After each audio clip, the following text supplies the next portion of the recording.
জাতির উদ্দেশ্যে ভাষণ দিয়ে পদত্যাগ করতে চেয়েছিলেন ডক্টর ইউনূস। এবং সর্বশেষ জানাবো আওয়ামী লীগের ফ্যাসিবাদ। এতক্ষণ শুনছিলেন সংবাদ শিরোনাম, এবার বিস্তারিত।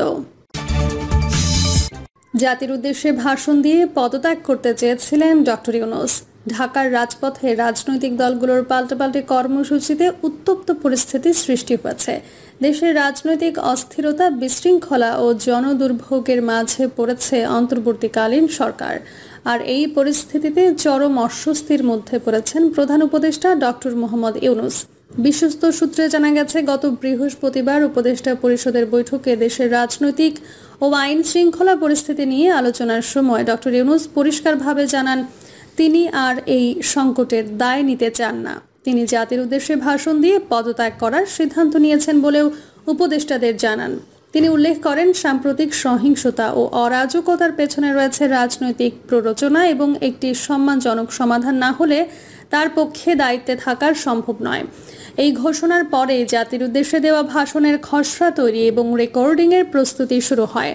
তবে পরে কয়েকজন সিনিয়র উপদেষ্টার অনুরোধে সিদ্ধান্ত স্থগিত রাখা হয় এবং আগামী শনিবার এ বিষয়ে চূড়ান্ত সিদ্ধান্তের জন্য উপদেষ্টা পরিষদের আরেকটি বৈঠকের আহ্বান জানানো হয়। এদিকে প্রধান উপদেষ্টাকে দায়িত্বে রাখার পক্ষে অবস্থান নিয়েছেন উপদেষ্টা পরিষদের সদস্যরাও। তারা তাকে পদত্যাগ না করার আহ্বান জানিয়ে বলেন, বর্তমান রাজনৈতিক সংকটে তার নেতৃত্ব প্রয়োজন। এছাড়াও জাতীয় নাগরিক পার্টির আহ্বায়ক নাহিদ ইসলাম এবং জামায়াতে ইসলামের আমির ডক্টর শফিকুর রহমান পৃথকভাবে প্রধান উপদেষ্টার সঙ্গে সাক্ষাৎ করে তাকে অবস্থান না ছাড়ার অনুরোধ জানান। জামায়াতের পক্ষ থেকে সর্বদলীয় বৈঠকের আহ্বানও জানানো হয়। অন্যদিকে উপদেষ্টা পরিষদের সদস্যদের মতে, রাজনৈতিক দলগুলোর দায়িত্বহীন পাল্টাপাল্টি কর্মসূচির কারণে দেশে জনদুর্ভোগ বাড়ছে এবং সরকারি কার্যক্রম ব্যাহত হচ্ছে। অথচ সব দায় চাপানো হচ্ছে অন্তর্বর্তীকালীন সরকারের ওপর। প্রধান উপদেষ্টার পদত্যাগের গুঞ্জন ছড়িয়ে পড়তেই সাধারণ মানুষের মধ্যে মিশ্র প্রতিক্রিয়া দেখা যায়। অনেকেই উদ্বেগ প্রকাশ করে বলেন, এই মুহূর্তে তার সরে যাওয়া দেশের জন্য শুভ হবে না। অনেকে বলেন, তিনি শুধু একজন উপদেষ্টা নন, বরং এখন একটি নিরপেক্ষ অবস্থান এর প্রতীক হয়ে উঠেছেন। একজন সাধারণ নাগরিকের কথায় উঠে আসে এমন মন্তব্য, শেখ হাসিনাকে সরাতে আমরা রাজপথে লড়েছি, তেমনিভাবে ডক্টর ইউনূসকে রাখতে হলে আমরা মাঠে নামব। তিনি যেন থাকেন, আমরা সেইটাই চাই। এখন দেশ জুড়ে শুধু একটাই প্রশ্ন, আসছে শনিবার কি ডক্টর ইউনূস তিনি সত্যিই পদত্যাগ করবেন, নাকি সাধারণ মানুষের আশা ও অনুরোধ থেকে যাবেন? এখন দেশ জুড়ে শুধু একটাই প্রশ্ন, আসছে শনিবার কি করবেন ডক্টর ইউনূস? তিনি কি সত্যিই পদত্যাগ করবেন, নাকি সাধারণ মানুষের আশা ও অনুরোধে থেকে যাবেন? গোটা দেশ অপেক্ষা করছে সেই ঘোষণার। আওয়ামী লীগের ফ্যাসিবাদ। বাংলাদেশের রাজনীতিতে আওয়ামী লীগের যাবতীয় কার্যক্রম এখন নিষিদ্ধ। এ সংক্রান্ত স্বরাষ্ট্র মন্ত্রণালয়ের গেজেট প্রকাশের পর নির্বাচন কমিশন দলটির নিবন্ধনও স্থগিত করে দিয়েছে। আওয়ামী লীগের পক্ষে অলৌকিক কোনো সিদ্ধান্ত না হলে আসন্ন নির্বাচনে দলটির অংশগ্রহণের কোনো সুযোগ নেই, অর্থাৎ আগামী নির্বাচন আওয়ামী লীগ ছাড়াই হবে। এটা এক প্রকার নিশ্চিত। এই পরিণতির জন্য দলটির ফ্যাসিবাদী কার্যক্রমই প্রধানত দায়ী। গত 15 বছর শেখ হাসিনার নিকৃষ্ট ফ্যাসিবাদী শাসনের কারণে রাজনীতি থেকে আওয়ামী লীগকে ছিটকে পড়তে হয়েছে। আওয়ামী লীগকে নিষিদ্ধ করা নিয়ে রাজনৈতিক দলগুলোর মধ্যে প্রথমে দ্বিধাদ্বন্দ্ব ছিল, তবে এ ব্যাপারে ছাত্ররা ছিল আপোষহীন। তাদের যুক্তি ছিল, আওয়ামী লীগ দেশ ও জনগণের বিরুদ্ধে যে অপরাধ করেছে আগে তার বিচার হতে হবে। ছাত্ররা তাই আওয়ামী লীগ নিষিদ্ধের দাবিতে যমুনার সামনে জমায়েত করেছে, শাহবাগ মোড়ে ব্লকেট এবং সরকারকে আলটিমেটাম দিয়েছে। শেষ পর্যন্ত ছাত্রদের চাপেই অন্তর্বর্তী সরকার নির্বাহী আদেশে আওয়ামী লীগের কার্যক্রম নিষিদ্ধ করতে বাধ্য হয়েছে। এ অবস্থায় বিএনপি, জামায়াত সহ সবগুলো রাজনৈতিক দল ও সরকারের সিদ্ধান্তের প্রতি সমর্থন জানিয়েছে। আওয়ামী লীগের কার্যক্রম নিষিদ্ধ হওয়ার পর বিশ্ববিদ্যালয়ের কিছু শিক্ষক ও সাংবাদিক গণমাধ্যমে তাদের মতামত প্রকাশ করেছেন। তারা বলতে চেয়েছেন, রাজনৈতিক দল হিসেবে আওয়ামী লীগের কর্মকাণ্ড যে প্রক্রিয়ায় নিষিদ্ধ করা হয়েছে সেই প্রক্রিয়া নিয়ে প্রশ্ন রয়েছে।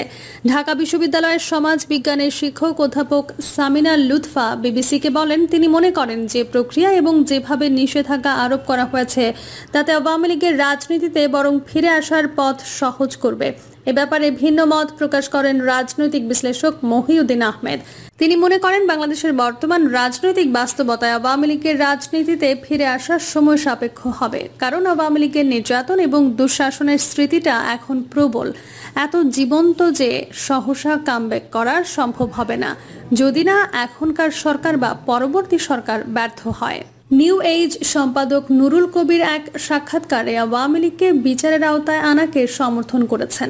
তার মতে, আওয়ামী লীগ যখন ভোটাধিকার হরণ করে প্রহসনমূলক নির্বাচনের মাধ্যমে রাষ্ট্রের বল প্রয়োগমূলক ক্ষমতার অপব্যবহার করে রাষ্ট্র ক্ষমতা কুক্ষিগত রেখে দেশে একটি লুটপাট তন্ত্র প্রতিষ্ঠা করেছিল।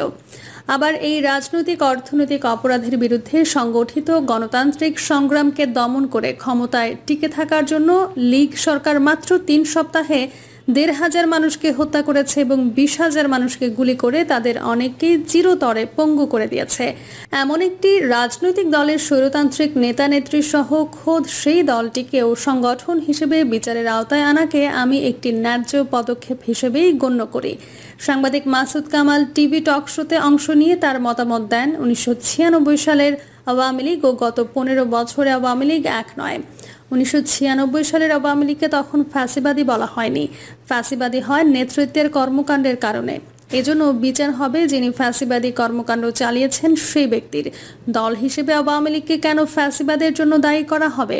তবে আওয়ামী লীগ যে একটি ফ্যাসিবাদী দল সে বিষয়ে জোরালো বক্তব্য দিয়েছেন লেখক, গবেষক বদরুদ্দিন উমর ও রাষ্ট্রচিন্তক অধ্যাপক মাহবুবুল্লাহ। বদরুদ্দিন উমর স্পষ্টভাবে বলেছেন, আওয়ামী লীগ বরাবরই একটি ফ্যাসিবাদী দল। শেখ মুজিব ও শেখ হাসিনা বাপ বেটি দুজনে মিলে বাংলাদেশের ওপর অভিশাপ হিসেবে আবির্ভূত হয়েছিলেন। জুলাই অভ্যুত্থানে জনগণের অভিশাপ মুক্তি হয়েছে। অধ্যাপক মাহবুব উল্লাহ বলেন, আওয়ামী লীগ চরিত্রগতভাবে এবং জিনগতভাবে একটি ফ্যাসিস্ট দল। বিশেষ করে বিগত 15 বছর জগদ্দল পাথরের মতো বাংলাদেশের ওপর চেপে বসেছিল শেখ হাসিনার ফ্যাসিবাদী আওয়ামী লীগ। শেখ হাসিনা 1981 সালে ভারত থেকে দেশে এসে আওয়ামী লীগের হাল ধরেন। 75-এর পর তিনি ভারতের রাজনৈতিক আশ্রয়ে ছিলেন। আওয়ামী লীগে তার 44 বছরের রাজনীতিতে তিনি 1996 থেকে 2001 এবং 2009 থেকে 2024 4 মেয়াদে 20 বছর জবরদস্তিমূলকভাবে ক্ষমতায় ছিলেন। কি ক্ষমতায়, কি ক্ষমতার বাইরে জনগণ শেখ হাসিনার ফ্যাসিবাদী রূপী দেখতে পেয়েছে। তেমনি শেখ মুজিব সেই পাকিস্তান আমলে আওয়ামী লীগ সাধারণ সম্পাদকের দায়িত্ব গ্রহণের পর থেকেই মানুষ তাকে প্রত্যক্ষ করেছে একজন ফ্যাসিস্ট রাজনীতিক হিসেবে। ফ্যাসিস্ট, ফ্যাসিজম বা ফ্যাসিবাদ। ফ্যাসিস্ট ও ফ্যাসিবাদ এখন বাংলাদেশে বহুল আলোচিত বিষয়। ফ্যাসিবাদ বা ফ্যাসিজমের প্রতীক হিসেবে বিবেচনা করা হয় জার্মানির হিটলার ও ইতালির মুসোলিনিকে। ইতিহাসে এই দুজন শাসক ফ্যাসিস্ট হিসেবে চিহ্নিত হয়ে আছেন। এদের পদাঙ্ক অনুসরণ করে বিভিন্ন দেশে যুগে যুগে আরও ফ্যাসিস্ট শাসক বা ফ্যাসিবাদের জন্ম হয়েছে। বাংলাদেশে শেখ মুজিব ও তার মেয়ে শেখ হাসিনা তাদের দল আওয়ামী লীগের মাধ্যমে ফ্যাসিবাদী শাসন চালিয়ে জনগণের জীবনকে অতিষ্ঠ করে তুলেছিলেন। শেখ মুজিবের ফ্যাসিবাদী শাসনের বড় নজির 1972 থেকে 1975 পর্যন্ত 3.5 বছরের শাসনকাল। আর শেখ হাসিনার ফ্যাসিবাদের বড় নজির 2009 থেকে 2004 পর্যন্ত শাসনকাল। ফ্যাসিবাদের কারণে দুজনেরই পতন হয়েছে খুব করুণভাবে। ফ্যাসিস্টরা সাধারণত রাষ্ট্র ক্ষমতায় একচ্ছত্র আধিপত্য নিয়ন্ত্রণ করেন।